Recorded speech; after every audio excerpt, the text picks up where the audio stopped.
While the presidential debate topped national news, abortion was topping the headlines where we live. What did we learn from this week's high-stakes legal drama over axing abortion from the ballot? Also this half hour, how would this work?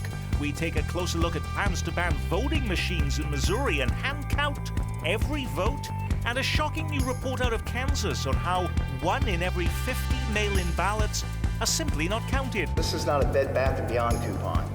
This is a person's ballot that was legally cast to vote that the post office basically disenfranchised those voters. Plus, rising alarm over crime now prompting the mayor to call for the immediate building of a mini jail to send a message to offenders. But will it work, and who pays for it?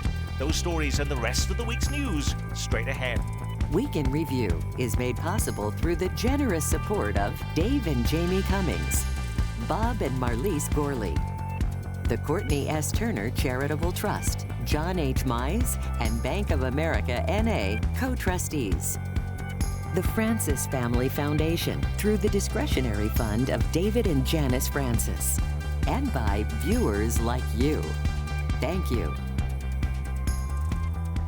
Hello and welcome, I'm Nick Haynes, and we're thrilled to be back with you as we dissect the week's most impactful and sometimes just downright head-scratching local news stories. On the Week in Review bus with us this week, she is 50% of Dana and Parks on 98.1 FM KMBC, Dana Wright, and a little further down the dial at 89.3 you'll find Lisa Rodriguez of KCUR News. From the Kansas City Star, lead political reporter Jonathan Shulman is with us, and tracking the region's top political stories for KCUR is Brian Ellison.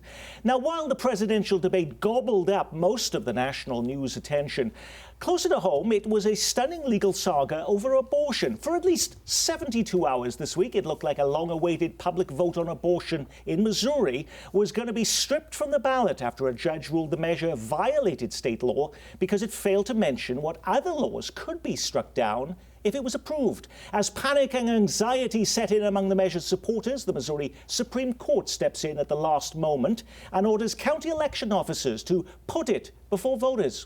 The Supreme Court has rightfully ensured Missourians will have the opportunity to enshrine protections for reproductive freedom in our Constitution on November 5th. It is the amendment that asks citizens to guess what it will eventually cover. We're going to eventually be talking about gender-affirming care. We're going to be talking about cloning, IVF.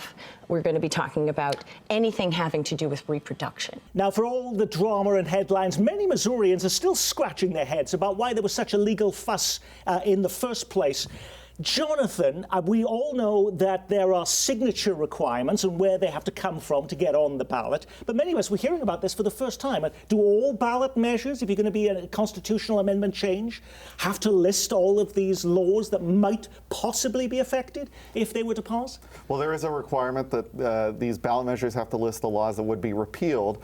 Of course, this is a constitutional amendment. It does not literally repeal any statute. And while we don't have the court's reasoning, because they issued an order and not an opinion, most of the supporters think essentially this has not happened before. When we have these constitutional amendments, it hasn't been the case where we had to list out all of these laws that may or may not be affected. And I think what we'll find is that the court essentially agreed with that argument. You know, opponents talked about this could affect human cloning, this embryonic stem cell research ban in Missouri, everything including gender transition surgeries for minors, which has also been banned now in the state of Missouri. What attorneys for the amendment argue is that a plain reading of the language in here should be clear enough to say that this law would allow for abortions to happen up until fetal viability, and then that restrictions can happen after that. And so anything in Missouri law that makes abortion illegal, that is what would be affected. And that is the plain reading of the law, and that there shouldn't be this expectation that voters then have to extrapolate beyond all these other issues. You want to tick off the largest group of voters who have probably up to now not been paying a ton of attention, Nick, tick off the women.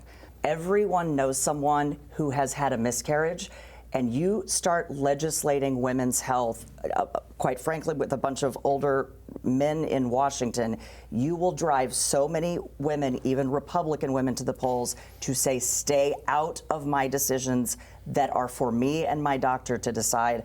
put it. I love that this is going on there. Well, supporters may have been celebrating this week, though, Dana, but isn't it still possible when this is on the ballot that many of these terms that we've already been thrown around on the table, like fetal viability, a little bit too vague for some people, that it would end up in court anyway after this? Oh, I think there's no question that we will continue to hear about this amendment in court as well as in the legislature, where Missouri will clearly be debating laws that test the limits of that fetal viability provision and that continue, just as has happened in Kansas after voters approved abortion rights there, where legislators will continue to try to rein those in. I think the reality, Nick, is that the only reason this has ended up in the court at all in this past week is that the political efforts to keep it off the ballot fell short. This was the next attempt by those who oppose abortion rights in Missouri to make sure this amendment goes down to defeat. And the writing seems to be on the wall. Polls indicate it is likely to pass. The only way to stop it at this point might have been to get it pulled off the ballot through legal means. You saw the Secretary of State, Jay Ashcroft, make a last-minute attempt to, strangely enough, decertify the signatures he had already certified to put it on the ballot. So I think what we're just seeing is kind of every possible avenue to prevent abortion rights from being enshrined in the Missouri Constitution. We have to remember, too, though, Jonathan, only half the country has this ability to even put issues on the ballot. Kansas is one of those 24 states that you can't even do that, and there are no plans to do that there.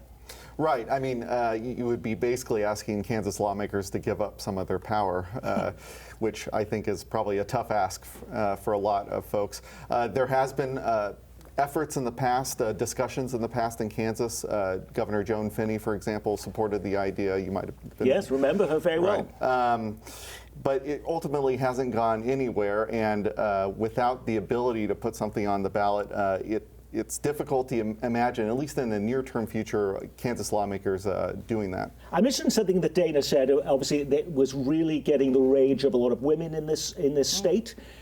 So even if this lawsuit had worked differently and this ballot measure had to list all of those measures that were going to be repealed, if there's so much support for allowing women to have reproductive rights in Missouri, wouldn't it still have passed? In theory, you could say that they could resubmit it with all of these things and it would still pass. But I think what people will say is the moment is now. We are likely to see attempts from, if it weren't on the ballot, from the legislature to further restrict abortion or change the Constitution to explicitly outlaw abortion. And there's potential changes that come federally as well. So I think it's not a guarantee that it could pass in another election term.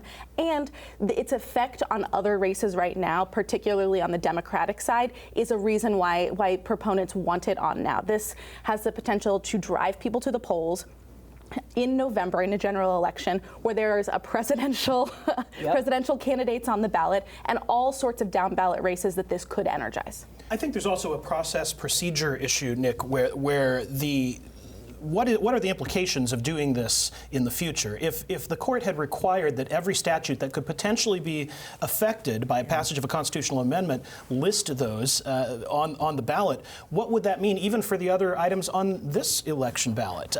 The sports gambling initiative. What if it was required that other laws that reference gambling, and there's many of them, had to all be listed, or the petition was invalid? I don't think that's reasonable. That's never how Missouri has done it. Well, the ballot language can often be very, very long, sometimes pages long. It would just get a lot longer, Jonathan. Right. I mean, there's already complaints from Republicans that the state constitution is this kind of massively overstuffed document. Folks want to make it more difficult to amend it in the future. And to Brian's point, if this had not gotten on the ballot this time, you would have for sure seen Republicans next year attempt to advance a measure to make it more difficult to change the state constitution. What didn't disappear during our time away, because we've been gone for the last 2 weeks, of course, with our membership drive, was rising anxiety over crime. The problem of car break-ins escalated with the murder of a popular Irish chef right outside his restaurant in Brookside. I'm pissed off. This is a defenseless man that got gunned down in his business, of which he's given everything to. It's frightening and it's escalating. I mean, none of it's acceptable, but the loss of life is absolutely horrific. In addition to gun violence, anxiety over property crimes is building. Some business owners say they're now being broken into multiple times a week. Angry, frustrated. It seems like if you have a glass storefront, you're on a hit list. But is there finally a solution at hand? Mayor Quinton Lucas says the city needs to show there are consequences. He's pushing to immediately build 144 new detention spaces, at least short-term ones, at the Kansas City Police Headquarters building. That's in addition to plans to ask voters to fund a new city jail next year. This is a fascinating turnaround. Earlier in his term, Mayor Lucas said, "We can't arrest or incarcerate our way out of the crime problem." What changed, Lisa? Well, public outcry, for one. We're seeing neighborhoods all across the city calling for this, and specifically calling for more people to be arrested and detained. But that said, I think the mayor's earlier statement, "we can't arrest ourselves out of this," can still be true. If people are arrested and detained, but there aren't other services, there aren't other supports that help deter them from this in the future, then it's not a fix. It's simply a Band-Aid. And I think with the increase, particularly in juvenile offenders of this crime, the popularity of social media that encourages stuff like this, those systems, those other programs are crucial, because otherwise it simply is a Band-Aid. This is not going to be a fast solution. No. We're looking at this is not going to be built until at least 2026, by the time the World Cup comes to town. Plus, you could only keep people at the police headquarters building for 72 hours. So a couple of things, Nick. I think people would be shocked to know that the space, number one, doesn't exist here in its current form, and that it's a 90-minute or 1-hour transport once someone is arrested to get them to, I think it's Vernon County or Johnson County, Missouri. And so voters are going, wait a minute, we don't have a jail space in the what? And I talked to a buddy of mine who used to work there. Here's the other problem no one's talking about that needs to be talked about. If they, in fact, get the jail space that we need, the detention space that we need. You keep hearing this number, $17 million. I have been told that that is not even in the ballpark of what it's going to cost, because there are rules and regulations when it comes to detention, as it should be. Height of the ceiling, the infrastructure is crumbling, which is why they shut it down in 2015. The cost was going to be astronomical. So to your point as well, this is a multifaceted issue, but you've done ticked off Brookside and Waldo. We have to have the conversation about money. Money is part of it. You have angered the rage, the horror over Sean's death, a part of the city that had been barking about this for a long time, but it's going to cost a lot of money to find the space, the appropriate space under the regulations to house the people that are arrested. To the fairness of the mayor, Lisa, I do see also he's announced this week plans to create a new fund that would provide up to $3,000 for businesses to make repairs if they've been victimized by crime, up to $5,000 for businesses to upgrade their locks and put in better security measures. How much difference would that make? I think that does make a difference to a lot of these business owners that are affected, and a lot of people upset about this. It's interesting that people have been broken into, storefronts have been broken into all across the city for many years, and we haven't seen a fund until now. But certainly for those who have been repeatedly broken into along the same corridors over and over again, I'm sure it makes a difference to those businesses. $330,000, though, would dry up pretty quickly. Right, and it clearly will. This is not a problem that can be solved with small payments of cash any more than it is a problem that can be solved with 72-hour jail stays. I also have to point out, while we're trying to fix one problem, we still have another we've talked about to death and nothing has ever happened, and that's 911 response times. Now we hear this week also it's going to take 18 months to fix that, even though I thought we had an approach to doing that. There are people that would say I was then? on hold for about that long when there was an emergency. We had a family this week in Kansas City that got in their car and drove to the fire department because it was faster as their house was burning to the ground to physically go to the fire department. We had a mother whose baby was born at home not breathing. They could not get through to 911. We have to pay the dispatchers more. We had a listener call in. The trauma that the dispatchers are thrown into for very little pay is part of the reason it's so hard to retain the staff to take your calls when there is an emergency. Or even to hire them in the first place. Yeah. The percentages that we're getting through the training process and actually even starting the job were phenomenally low. Now, the city has said that is improving in recent months. But the reality is, as you say, Dana, it's a very hard job. And if the city cannot make it worth people's while, there's no reason for them to do it. This isn't just a matter of inconvenience. This is a matter of life and death, literally. And I think the city's liability is certainly an issue, but it's also just a matter of what is the right thing to do. And I think to underscore what my colleagues have already said here, this is the 911 staffing at dispatch is the highest it's been in years, and they're still woefully understaffed. So at a certain point, we just need to fill these positions. There has to be some other change that can make more significant progress on this issue. How are you going to vote this year? There was a chilling report out of Kansas this week about the perils of voting by mail. According to the Kansas Secretary of State's office, 1 in every 50 mail-in ballots were tossed out due to mail processing issues. At least 1,000 votes saw their ballots tossed out this year. Tonight, Kansas Secretary of State Scott Schwab says the Pony Express is faster than voting by mail. The difference is this is not a Bed Bath & Beyond coupon. This is a person's ballot that was legally cast to vote that the post office basically disenfranchised those voters. It's frustrating. Now, we know our personal mail can get mixed up and sent to a neighbor's address or get lost entirely, but this seems like a huge amount of people who are not getting their votes counted at all. It is a lot. And it's a lot, especially for Kansas, because Kansas, unlike Missouri, has a culture of mail-in voting. Even as mail ballots have become this kind of super controversial thing over the last 3 or 4 years nationally, in Kansas, it really dates back, I think, to the 90s even. And so it has not traditionally been this controversial thing, but the idea that the Postal Service is not able to guarantee timely delivery has a lot of folks concerned. Is there anyone, though, any of our local elected officials saying, warning, do not vote by mail?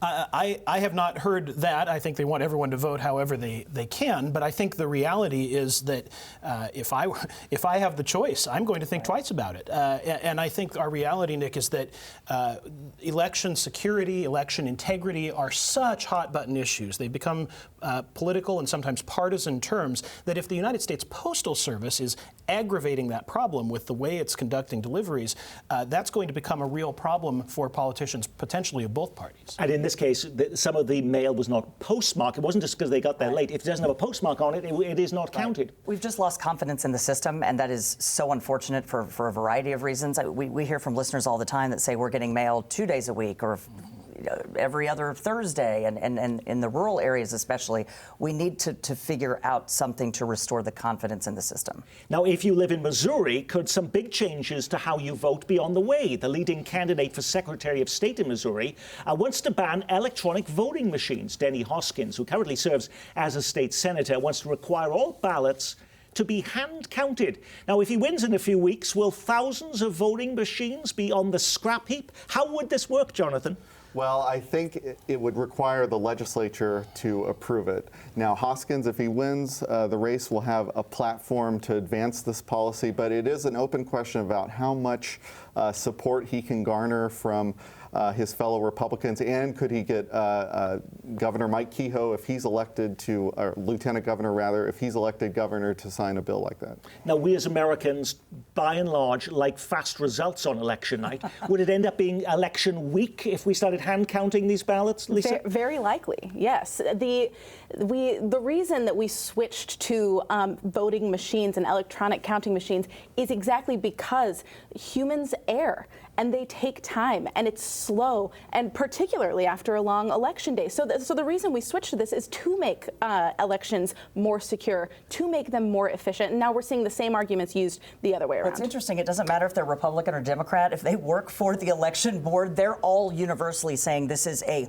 horrible idea. And I do think it would delay it by days. And I have to say, Nick, I am kind of shocked that this has become a political... No, I'm not. I'm not shocked. But there's no reason for this to be a partisan issue. This is about election integrity in a completely nonpartisan way. What is the best, most efficient, most accurate, cheapest way to count ballots? It's clearly not hand counting.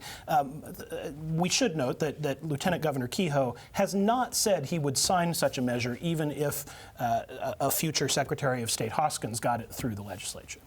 We return closer to home now on the Country Club Plaza, where feeling the heat over crime issues, the shopping centre's new owners have announced they've quadrupled security, added 150 cameras and a license plate reader to make sure customers feel safe. It wasn't the only changes announced this week, also revealed new traffic roundabouts to slow the plaza's traffic, more pedestrianised walkways between shops, more Spanish facades, a promise to have fewer national chains and more local stores. And they've even teased a Trader Joe's. More on that in a moment. But first, what about all the security after a spate of retailer drive-by shootings earlier this year? Are visitors noticing the bigger new security presence? You know, I think some of it is smoke and mirrors, but if this is a scary number that I'm about to throw out, if you look at the non-fatal shootings in Kansas City that do not make the news, it's all we would cover. If the non-fatal shootings made the news, we are already at 430 this year, non-fatal shootings. And this affects every entertainment district, right? So you can throw extra security out there, extra police officers. Maybe that brings people back to the plaza. They have got to get a handle on the crime, and specifically the revolving door of those committing the violent crime when they get right back out there on the street and recommit. And there's a statewide context to this, which is some of the urgency right now is that if Kansas City is not seen or at least perceived to be getting a handle on its crime problem, state lawmakers are going to swoop in and take additional action. Mike Kehoe has made crime a central issue of his campaign. We've seen past efforts by the legislature to take over some elements in terms of Kansas City police budgeting, require certain levels of budgeting. You could expect to see more of that if there is a perception that Kansas City is not somehow controlling its crime issue. Well, I was very fixated on the security aspects of this plaza announcement. I have to say it was the Trader Joe's component that seemed to get all the headlines, though, and the social media posts.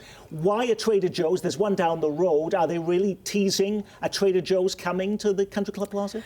I think they've teased a Trader Joe's or something like a Trader Joe's. Now, certainly the plaza area is not in a food desert. You've got a Whole Foods nearby. You've got the Sunfresh in Midtown. You've got 2 grocery stores in Brookside. However, I do think a grocery store on the plaza would be successful because of the density around the area. Not sure how that fits, though, with their idea also of having fewer national chains and more local stores and restaurants there. Right, because there's plenty of local grocery store chains who I think would be open to that possibility. I will say it does seem like a change from the way the new plaza owners were talking when they first acquired the plaza. When we spoke to them the week after that purchase went through, they spoke more in terms of a bodega, of a kind of a corner grocery, not a Trader Joe's model of grocery stores. So we'll see if that's a response to community requests or just a change in the financial model. Also, by the way, the city announcing a big change to the plaza. Apparently the rumors are true. The city now putting out a request for proposals to redevelop the tennis courts on the plaza. I know this is big for a lot of people. Yeah. What's the plan for that, though? You know, a couple of the high schools use those courts as well. And somebody joked the other day and said, put pickleball courts in. Thwack! You know, with all the noise that creates. I don't know what's going to go in that spot, Nick, but I am a huge proponent of the pedestrianization of the plaza. Other cities have done this and actually seen a reduction in crime if you take out some of the parking spaces and put in green space. People would be horrified because they want to park their car right there, and if they have to move more than 5 steps, That's right. I'm not going to the plaza. When you put a program like this together every week, you can't get to every story grabbing the headlines. What was the big local story we missed? It was the week of the big debate, but still no debates confirmed in our big local races, from the U.S. Senate in Missouri to the race for Missouri governor. They're calling it the biggest turnaround in baseball history after losing 106 games last year. Baseball stat sites now giving the Royals a better than 95% chance of reaching the playoffs.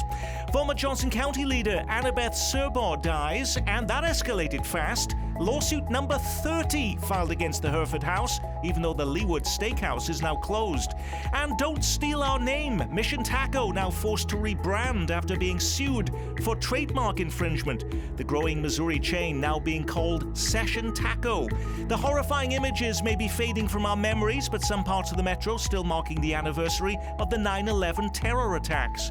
It's a big milestone from one of our metro's largest homeless shelters, City Union Mission, marking its 100th anniversary this weekend.